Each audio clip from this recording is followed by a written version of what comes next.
Hi guys, and welcome back to my channel. Let's make some dinner yeast rolls.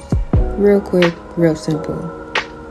You know what I'm saying? And we're gonna enjoy it. So this is some warm water with some honey and some yeast that I'm adding into it. Mix it all up and let it sit until it gets frothy.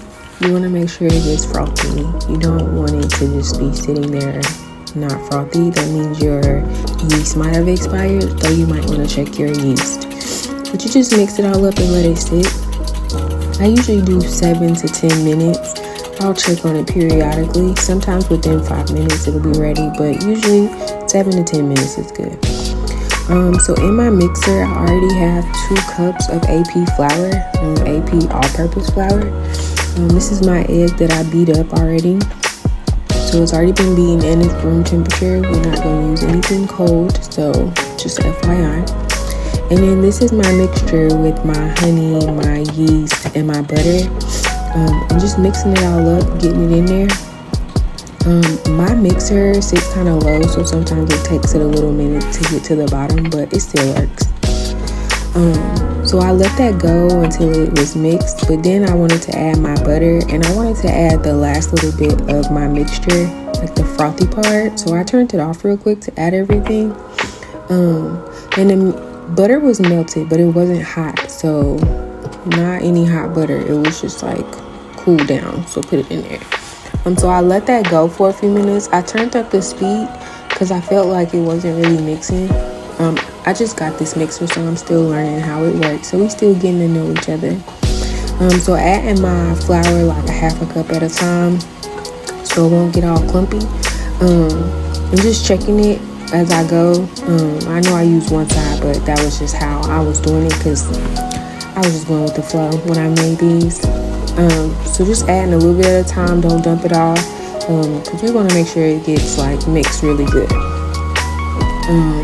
So then we just let it go and mix and mix. I did go through and scrape the sides a few times because the flour was getting a little high, but just to make sure that it was all getting incorporated, because we don't want any dough that's not mixed together, just clumps of flour, because that's not what we want. I added the salt at the end. I use sea salt, but you can use table salt. It's whatever you have on hand. I don't typically use salt, but I was trying it in this recipe. So you can see where my dough started to form a ball. So right before I'm getting ready to let it proof, I took it out and I kneaded it 2 more minutes, just 2-3 more minutes, just to knead it, make sure it was all mixed together, and put it into a little pretty ball. Because when you take your dough out, it's always so pretty. I don't know, that's just me. But anyway, so we're just working those muscles, okay? Work those arm muscles, because you're going to feel it in your arm if you're doing it right. So then we just get in a little ball, see? Boom, ball is cute. This is a bowl that I spray with cooking spray, a little saran wrap, but you can use a warm dish towel or, hand towel, whatever you have, but I just use that. And just FYI, I had my oven on for 2 minutes on 350, and then I turned it off so it could be a little warm, and that's where I had my dough, because it doesn't really get warm in my kitchen. So you want to make sure you have a warm place. You take your dough out, you want to punch it down, and then on a flour surface, so whatever surface you want to use. Sometimes I use my chopping board, but this is a good amount of dough, so I just use my countertop and roll it out. So you can fold it more than once. I just folded mine once because again, this was a trial and error batch. When I do it again, I'll probably fold it one more time at the end just to add a little bit more volume, but it's not necessary.